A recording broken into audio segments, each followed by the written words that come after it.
बिस्मिल्लाहिर्रहमानिर्रहीम। अस्सलामु-अलैकुम वरहमतुल्लाहि वबरकात। अल्लाह ताला मेरे आक़ाए दो जहां मोहम्मद मुस्तफ़ा सल्लल्लाहु अलैहि वसल्लम के वसीले से वास्ते से हम सब पर करम और फजल और रहम करे और हमारे घरों को अल्लाह जन्नत कैसी कैफियत में बदल दे। बेशुमार मर्द हजरात हमारे पास आते हैं कि सैयद हमारे घर में झगड़ा है, लड़ाई है, दंगा है, फसाद है, घर हमारा उजड़ा पड़ा है, कोई सुकून नहीं है। तो उनके लिए कुछ फार्मूले लेकर आए थे। इससे पहले दो फार्मूले आपको दे दिए जा चुके हैं। ये तीसरी कैटेगरी में बता रहा हूं कि याद रखना कि बीवी को नौकर नहीं समझना। नौकर नहीं है, वो बीवी है। उसे एहसास भी दिलाना कि बेगम आप काम कर रही हो ना, आप नौकर नहीं हो, और मुझे आपका एहसास है कि आप नौकर नहीं, आप मेरी बेगम हो, लेकिन आप काम करती हो, मुझे बड़ा अच्छा लगता है। उसे उसकी खिदमत का एहसास दिलाएं कि आप जो खिदमत कर रही हो ना, मैं इसका एहसास रखता हूं कि यार थक जाती हो तुम, बेगम आप थक जाती होगी, डार्लिंग आप थक जाती, जानू आप थक गई होंगी, टेंशन नहीं लेनी। ये अल्फाज हैं, ये मियाँ बीवी के अल्फाज हैं ना, ये बोले जा सकते हैं। भाई जो लफ्ज आपकी बीवी को ज्यादा अच्छा लगता हो वो बोल दे। भाई जो वो पसंद कर रही है ना, वो अल्फाज अपनी जुबान से, डार्लिंग पसंद करती है, जानू पसंद करती है, बेगम पसंद करती है, एन अदर कुछ आपके प्राइवेट लफ्ज हो सकते हैं, वो आप उसे बोले। यानी जो उसे पसंद है वो बोलना है, अपनी पसंद का ना बोले। उसकी बस वो सारे दिन की मेहनत उसकी स्वीकार हो जाएगी कि मुझे मेरे हस्बैंड ने इन अलकाब से बड़े प्यार से पुकारा है और इसे एहसास हुआ है कि आज मैंने सारा दिन काम किया है। बस ये दो बोल ऐसे हैं कि उसकी सारी थकावट उतर जाएगी और वो फिर आपको और ज्यादा खिदमत करेगी। आपने सिर्फ दो मीठे बोल बोले हैं, आप कहेंगे ना थक गई हो, बैठ जाओ, कोई बात नहीं। वो कहेगी नहीं नहीं नहीं नहीं, अभी आपके लिए चाय लाती हूं, अभी आओ लाओ मैं आपके पाँव दबा दूं, अभी ये करूं। कर क्या लिया आपने? तो कुछ भी नहीं किया, सिर्फ कहा थक गई होगी, मुझे बड़ा एहसास है। वो कहेगी नहीं नहीं नहीं, मैं नहीं थकी, मैं तो आपकी खिदमत के लिए हूं। ये बातें फाइनल हैं। और इसके बाद एक और याद रखिएगा, ये अहम बात है कि अगर आपकी ज़ौजा से कोई गलती हो जाए, आपकी ज़ौजा से बर्तन टूट गया, कपड़े इस्त्री करते हुए जल गए, एन अदर कुछ घर का कोई नुकसान हो गया, या इससे हटकर कोई गलती कोताही हो गई, तो आपने क्या करना है? सिर्फ जहन को थोड़ा सा सोचें, यही गलती आपकी बहन से हो जाती, यही गलती आपकी बेटी से हो जाती, तो आप उसे गाली गलौज करते, सजा देते, हार्ड बोलते, गुस्सा करते, सजा देते? नहीं नहीं, मेरी बेटी है, बेटी में तो मेरी जान है, बहन तो मेरी सुकून है, मेरी बहन, बहन मेरा प्यार है।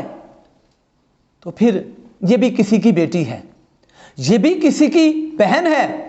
अगर कोई नुकसान हो जाए, अगर कोई गलती हो जाए, कोताही हो जाए, माफ करते हुए उसे कहते नो प्रॉब्लम, कोई बात नहीं, कोई बर्तन है ना टूट गया तो कोई मसला नहीं, कपड़े हैं ना जल गए तो नो प्रॉब्लम, हड्डियां है ना, नमक ज्यादा है, नमक कम है, मिर्च ज्यादा है, मिर्च कम है, नो प्रॉब्लम, ओ बेगम कोई मसला नहीं, वेरी गुड।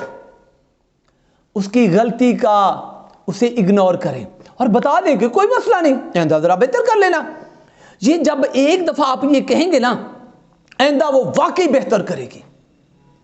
ये दो और तीसरा फार्मूला घर को जन्नत बनाने के लिए, मर्द हजरात के लिए, कि अगर चाहते हो कि आपका घर जन्नत बन जाए, सुकून आए, अमन रहे, शांति रहे, तो फिर याद रखना अपने गुस्से को कंट्रोल रखें।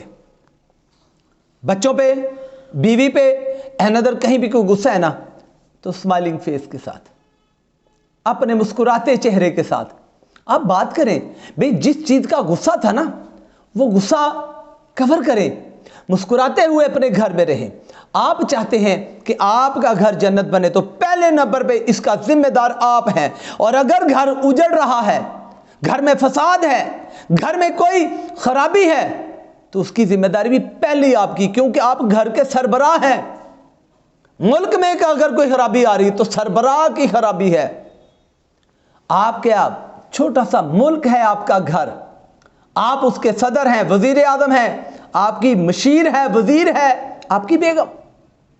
तो अब आपने यही सोचना है कि गुस्सा नहीं आना चाहिए, छोटे से छोटा, बड़े से बड़ा कोई भी नुकसान हो गया तो स्माइल के साथ मुस्कुराते हुए आप उसे इग्नोर कर सकते हैं, और इग्नोर करने में ही बेहतरी है। लेकिन ये भी नहीं कि आंखें बंद रखें, समझाएं जरूर। बच्चे से कोई गलती होगी गाली गलौज ना करो, दंगा फसाद ना करो।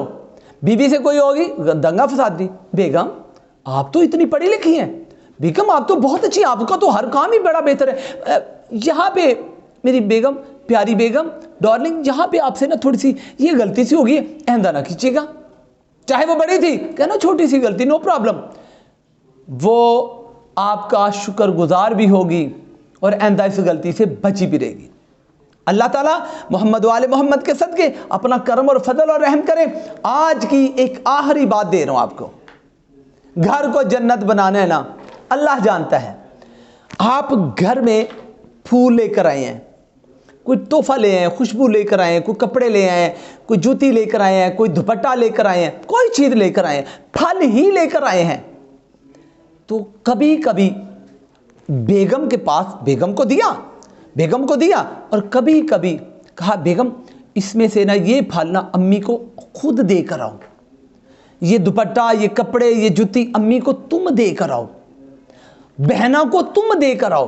आप दो, अपनी ननद को, अपनी अम्मी जी को, सास को आपने देना है। इसी तरह कभी कभी ये भी होना चाहिए कि अम्मी के पास जाओ, अम्मी जान अस्सलाम वालेकुम, अम्मी जो मेरी वाइफ है ना, मेरी बीवी है ना, बहुत अच्छी है, मैं चाह रहा हूँ आपका प्यार, आपका एहतराम और बढ़े, अम्मी जी ये मेरी तरफ से आप रखें, ये तोहफा है, ये चादर लाया हूँ, ये जूती लाया हूँ, ये कपड़े लाया हूँ, ये कोई चीज़। आपने ना मेरी बेगम को कहना कि बेटे इधर आओ, मैं तेरी माँ हूँ, ये मैं दुपट्टा, ये चादर, ये जूता, ये मैं तुम्हें तोहफा दे रही हूँ। कभी ननद के, बहना के, भाभी अस्सलाम वालेकुम भाभी मैं शॉपिंग करने गई थी, भाभी मुझे ये अच्छा लगा, मैं तो आपके लिए लाई हूँ। यानी बीवी से सास को, बीवी से ननद को, ननद यानी अपनी बहन से, अपनी माँ यानी सास से अपनी बीवी को तोहफे दिलवाने का एक रिवाज बना दे। अल्लाह जानता है कि मोहब्बतें यूँ बढ़ेंगी। मेरे आका ने फरमाया तोहफे दिया करो, इससे मोहब्बत बढ़ती है। जब मोहब्बत बढ़ेगी तो जन्नत और किसका नाम है, जन्नत कहते ही उसे हैं जहाँ कोई टेंशन नहीं, कोई धोखा नहीं, कोई फ्रॉड नहीं, जहाँ टेंशन नहीं, नो टेंशन एरिया। तो जब टेंशनें प्यार और मोहब्बत से दूर करोगे तो घर जन्नत बन जाएंगी। अल्लाह ताला आपको, मुझे और हम सब पर अपना करम और फजल और रहम करे। हमें अपने घरों को मेरे पाक नबी सल्लल्लाहु अलैहि वसल्लम की सुन्नत के मुताबिक बेहतर चलाने वाला बनाए। और आपको याद है मेरे नबी अपनी अज़वाज के साथ किस तरह ज़िंदगी बसर करते थे। सूरा तहरीम में पढ़ लें कि अगर अज़वाज से कोई किसी तरह की कोई गलती कोताही हो भी जाती तो कुरान भी उतरा है उनके लिए, तंबीह के लिए। लेकिन नबी पाक सल्लल्लाहु अलैहि वसल्लम मुस्कुराते हुए कुछ बात जितलाई और बाकी छोड़ दी। तो कुरान और हदीस और नबी पाक का प्रैक्टिकल लाइफ ये बता रही है कि अज़वाज के साथ हुस्न सलूक के साथ रहना है। अल्लाह मुझे, आपको और हमारी क़यामत तक आने वाली नस्लों को मेरे पाक रसूल खुदा सल्लल्लाहु अलैहि वसल्लम की फरामीन के मुताबिक ज़िंदगी बसर करते हुए अपने घरों को, अपने मुआशरों को जन्नती जन्नती जन्नती माहौल में रहने की तौफीक अता फरमाए। आमीन सुम्मा आमीन। अल्लाहु अकबर। अस्सलामु अलैकुम व रहमतुल्लाहि व बरकातहू।